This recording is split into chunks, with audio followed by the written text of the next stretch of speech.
Okay, let's roll. Oh, here we go. Little Fighter 2 remastered. Remember Little Fighter 1 and 2 original? Yeah, no, nobody does. What is this, a battle royale? It's all computer opponents.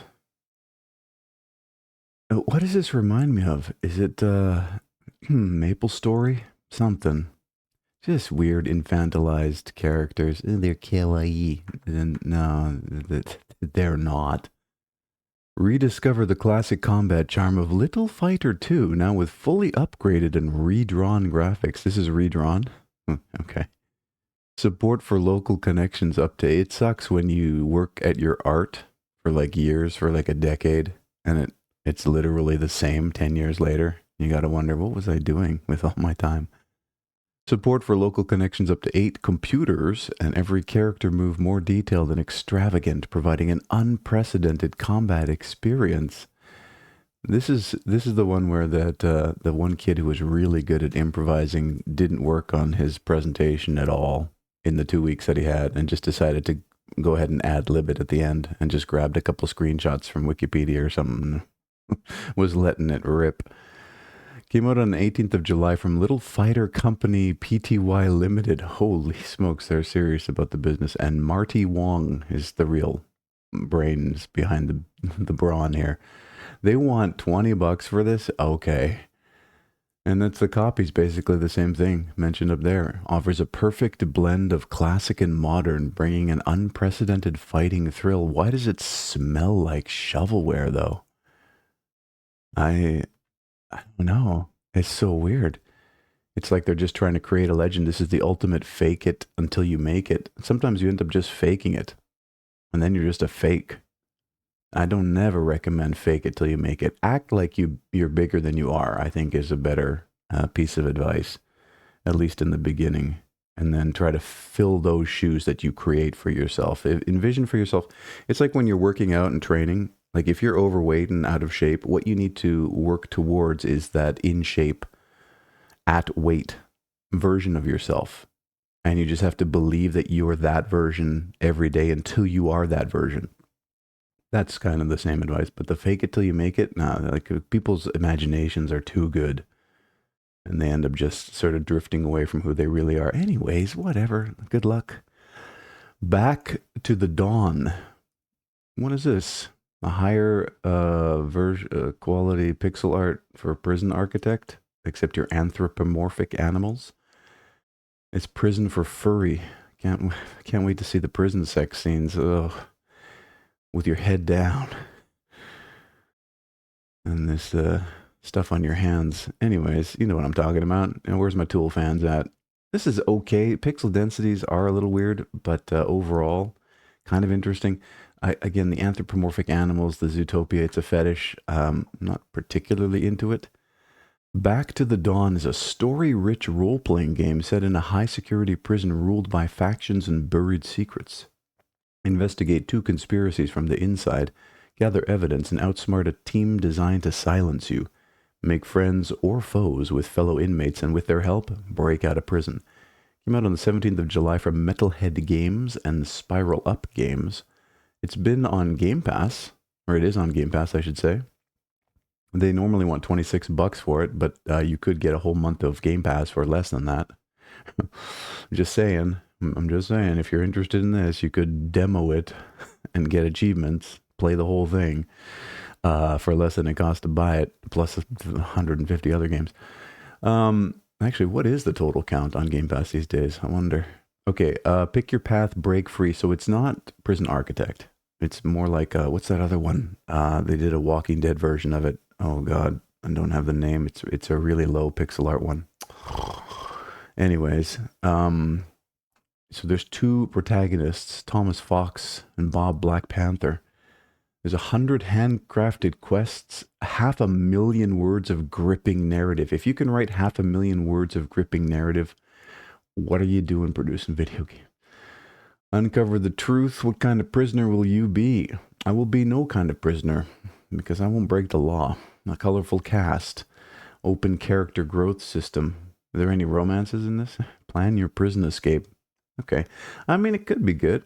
A little weird and disappointing that it's so. The person wrote 500,000 words and they're obsessed with anthropomorphic animal characters. So I'll let you be the judge of that. I'm good. Should have had a demo, but I guess there is a demo if it's on Game Pass, technically. Advent Neon. Okay, well, it's definitely neon. Just a standard platformer throwback. We're going way back, folks. Remember Mega Man? Well, I wanted to do that. Only I was 30 years too late. Is it 30 years? It must be more than that now. 40? Hyperactive 2D action platformer with wicked fast attacks, omnidirectional dashing, and time freezing. Play well enough to transform and unleash 100% power. Came out on the 18th of July from CryoGX, self-published. There is a demo. They want $20 for it. Fast fluid freedom. Transform into an engine of destruction. Lightspeed is not an exaggeration. You can literally freeze time and the level timer to get the advantage on your enemy. A full platform fighter's moveset. Okay, so it's an action platformer. Gotcha. 8-way dashing. Okay, is that special? I guess it is. Celeste was only 4-way dashing, wasn't it? Or maybe only 2-way dashing.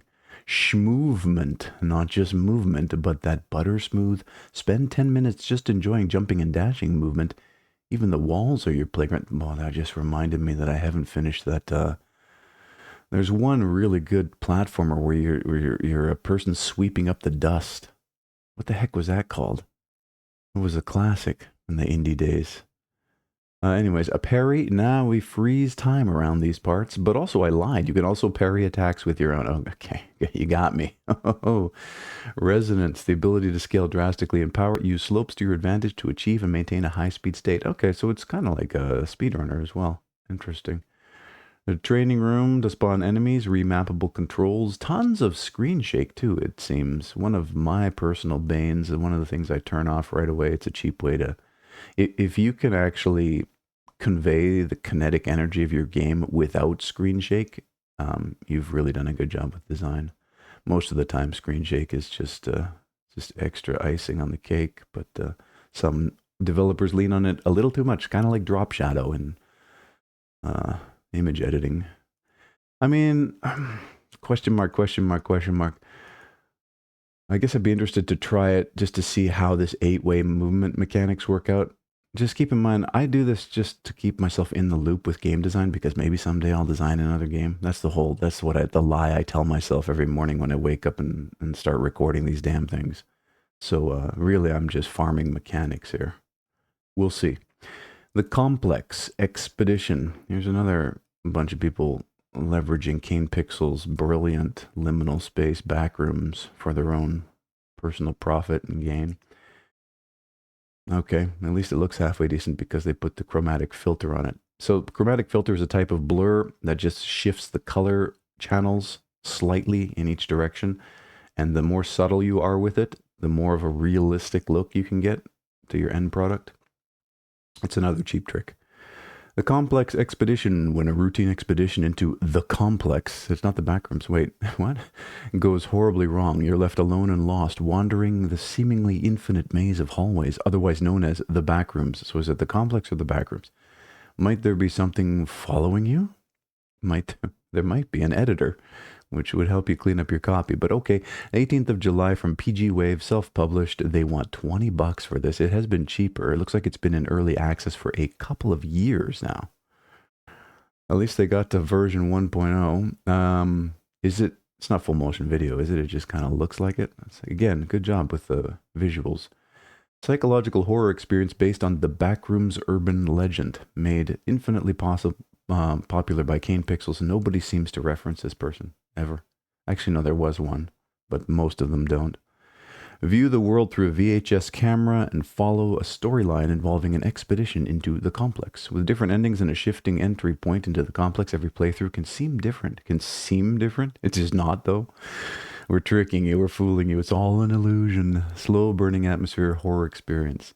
Experience one of the most immersive, there it is, the red flags. Not only are they gassing themselves up, They're throwing the red flags in there. It's like, I don't believe you. It's just fake it till you make it. Explore the mysterious and unforgiving world of the complex. Investigate unknown life forms residing in the world.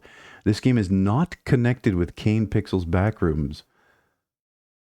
What do you mean? You're literally a derivation of it.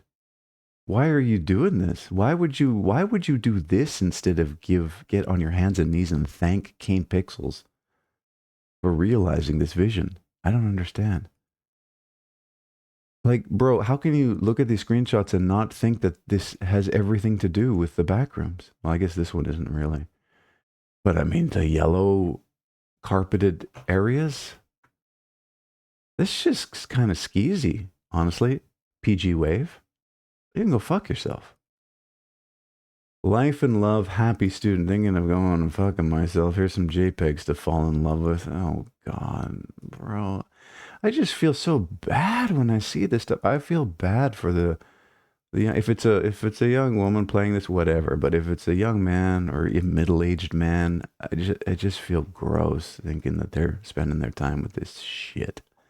A unique dating sim. How much do they want for it? Well, they only want $9.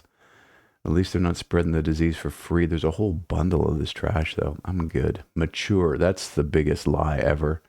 This is not a mature game at all. That's a like, I still haven't matured. Anyways, what is this? Return from the core?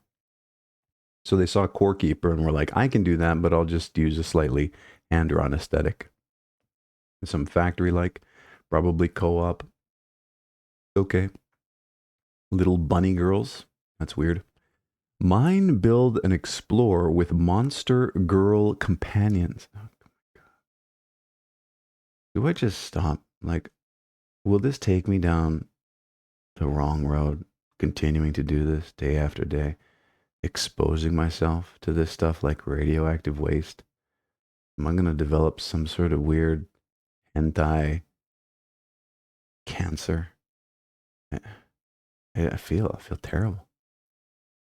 Monster Girl companions in this underground sandbox adventure. Uncover lost tech, automate production, and forge bonds with allies as you fight to survive and journey back to the surface. Came out on the 17th of July from Tensun Studio. It's a code word for Mom's Basement. 2P Games and Shochiku. Sure, there's a demo. And they want $21 for it normally, $22. I'm going to stop mentioning the discount price and just go with the full listed price. It's fine. Return from the core full release. Okay, so it was an early access, sandbox mode, building upgrade. It's Core Keeper with just weird relationship mechanics. Form covenant bonds with monster girls. Domestic life, a Nintendo Switch version. You know what I realized yesterday? To my ignorance, I'm going to stop this review right in the middle of it to just complain about how greedy Nintendo is. And if you don't think Nintendo is greedy, you're so cucked, it's unbelievable.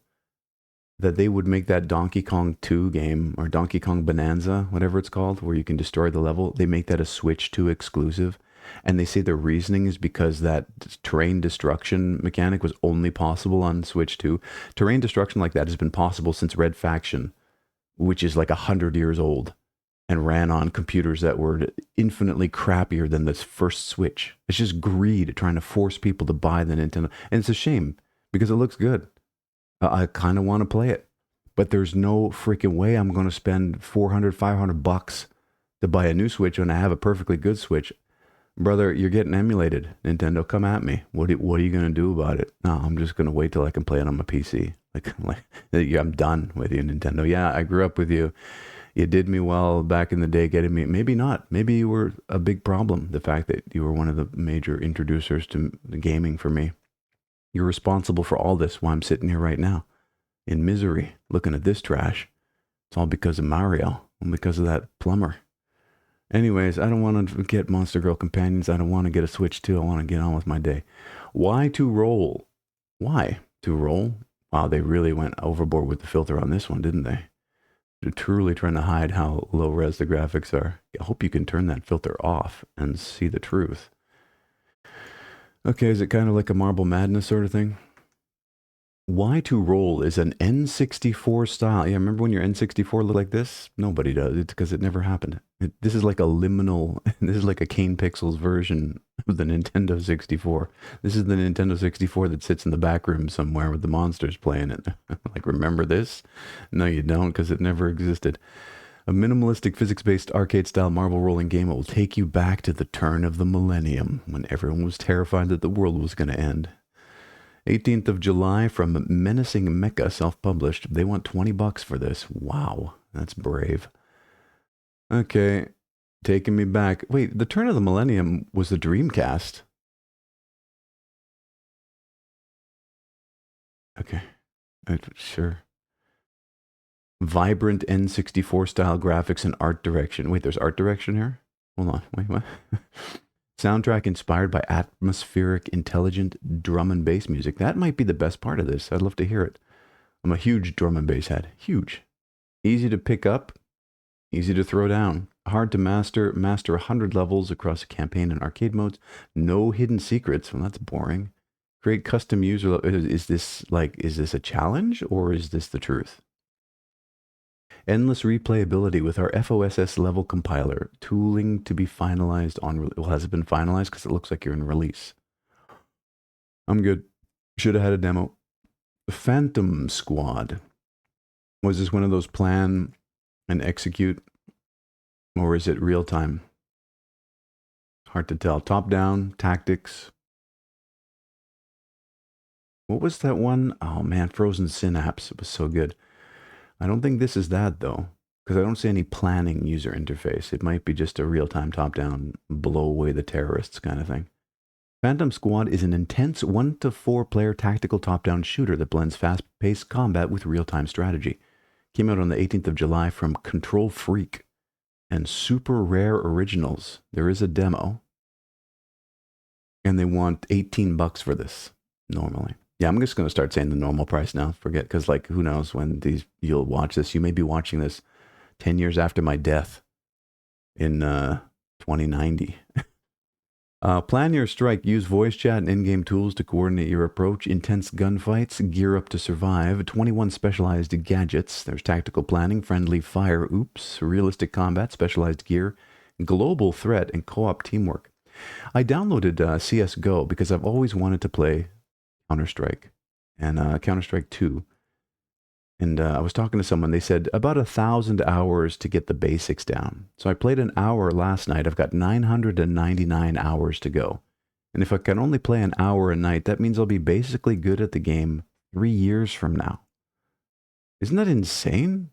It's the same deal with those MOBAs. The team, what is it?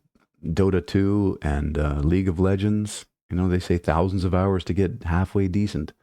And if you're the kind of person, the only people who can get halfway decent at those are the shut-ins living in their mom's basements, the unemployed, or people who believe they're professional live streamers or actual professional live streamers. Like really, it's only actual professional live streamers who can get good at these games these days. If you're any kind of individual, that should tell you a lot about the pursuit of that kind of thing. Like, do you want to have an actual job and contribute to society and be an upstanding member? And just help the people around you, or do you want to sit in the basement pursuing digital glory and likely never reach it? Like you just gotta. Nobody evaluates those choices in the beginning. If you're a kid, it's okay. You're still trying to figure things out, but that shapes the kind of adult you become too. Anyways, things to think about. Yeah, I'm curious. We'll take a look. Whoops! I accidentally hit the download button. Okay, we'll play it after. Forest Heroes. Well, I got trouble getting up this morning. What is this colorful nightmare? Are you the forest hero? It's a card-based roguelite tactics tower defense. What are we looking at here? Hard to tell. It sure is colorful though. Forest Heroes combines tower defense with roguelike deck building. Call it. Enjoy intense battles and diverse strategy with simple controls. Why did I call it? Because they're not doing anything original here. There's nothing. The only thing original kind of is the artwork. Came out on the 17th of July from Hoochu Game Studios, self-published. There is a demo. They want $13 for it. The vast forest teeming with life, Noctful has flourished for ages under the protection of mushroom magic wielding elves. I used to be a mushroom magic wielding elf when I was 17. Boy, those were good days. Running through the woods eating dirt. However, a deeply resentful oak has cursed and corrupted the forest. Deeply resentful oak? Can relate with that to that. That's that me. As a guardian elf, rally animal allies and use mushroom skills to defend your base and purify the forest. Okay. Grow your deck. Simple controls. Use the Q, W, E, and R keys, along with the arrow keys, to navigate the battlefield. Same controls apply when selecting nodes and drafting cards. I'm good. I get it. Dime a dozen. Just different art. Digger Galactic Treasures. Okay, what's this? Little first-person action. Got that sort of smooth, almost model-like artwork to it. No, has it got voxels in it as well? Looks like it. Kind of a weird mishmash of all kinds of things here. You go out and dig. You know what I'm really waiting for is that space mining game. I can't remember what it's called, but it's supposedly coming out this quarter, I think, or very soon. The hell was it called? Star Miner or something? Favorite thing to do in EVE Online. Talk about wasting hundreds of hours doing nothing. Was that one of those Veldspar miners for just months, sitting there wondering what I was doing with my life? Digger Galactic Treasures is a space adventure where you drill into asteroids to uncover rare resources and hidden treasures, explore the galaxy, upgrade your gear, and discover the secrets of the universe. And you're not going to discover any secrets to any universe sitting in your room with the blinds closed playing video games. You're not. Explore the galaxy, upgrade your gear. All right. Came out on the 18th of July from Rain Style Games, self-published. There is a demo. They want a $6.50 for it. And wow, you can go and smash. Isn't there a game that came out recently where you dig a hole in your backyard? So this is that, except it's just in space. I guess that whatever this plugin that allows you to destroy terrain like this, which would probably run just fine on the normal Switch, is now becoming popular among the indies. Oh, I'm mad about that Donkey Kong Bonanza. I'm enraged. Nintendo, you terrible, terrible ruiner of childhood dreams. Explore asteroids and forgotten planets, mine rare resources, upgrade the equipment, tools, and ship, discover treasures, assembly all fragments of the heart of the void to unveil a secret that could change the fate of all humanity. Just from digging with your space shovel? I mean, I'll give you points for making it kind of humorous. Cool. Good luck. Pixel Par. Oh, Hot Shots Golf. Best golf game ever made. Period. End of question. Even if it does feature infantilized characters, still so good. Easy to pick up, easy to play, hard to master. One of those, you know. This is not that, though. Putt your way through unique courses across a variety of modes, using upgraded abilities to assist you and overcome tricky challenges your way. What? Can I read that again, please? Take two. Putt your way through unique courses across a variety of modes, using upgraded abilities to assist you and overcome tricky challenges your way. Okay, that's how that works. Came out on the 15th of July, although it looks like it came out during the Flash Games era. From Mopo, self-published, they want $2.59 for it. Okay. Relaxing and colorful 2D mini golf experience with retro pixel art style. You know why it was pixel art back in the day? Because that's all we had, kids. I can't remember the name of the artist who said that. And he was really anti-pixel art in modern game development, simply because this was a restriction back in the day. And now it's more or less, it's a stab at nostalgia, a nostalgia hook to try to get you in.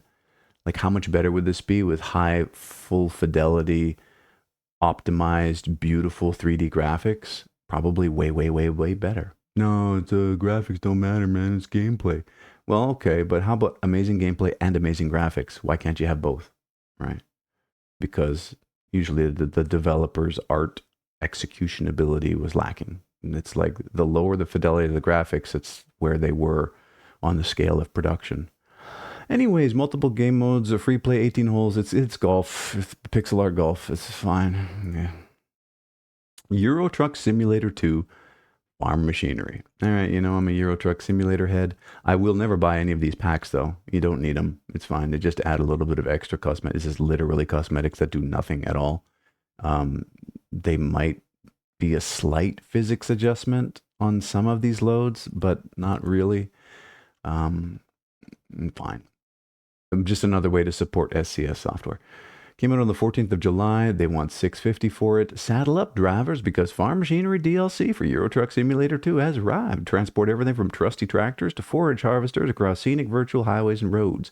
Featuring 2 in-game brands, Owl and Greenler, you'll be able to deliver a variety of unique cargoes on lowboy, drop deck, and flatbed trailers in a number of agricultural-related industries, large and small, across the country. When I play, I use a refrigerated truck, and I just role play that I'm transporting super anthrax and super COVID across the country. And I try not to get into an accident. So this kind of thing doesn't really matter to me. But hey, your mileage may vary, and you might want to support SCS software for cheaper than Destiny in-game currency, by the way. All right, we're good. Let's get out of here. 18,263 games have been viewed. You have yourself a wonderful day.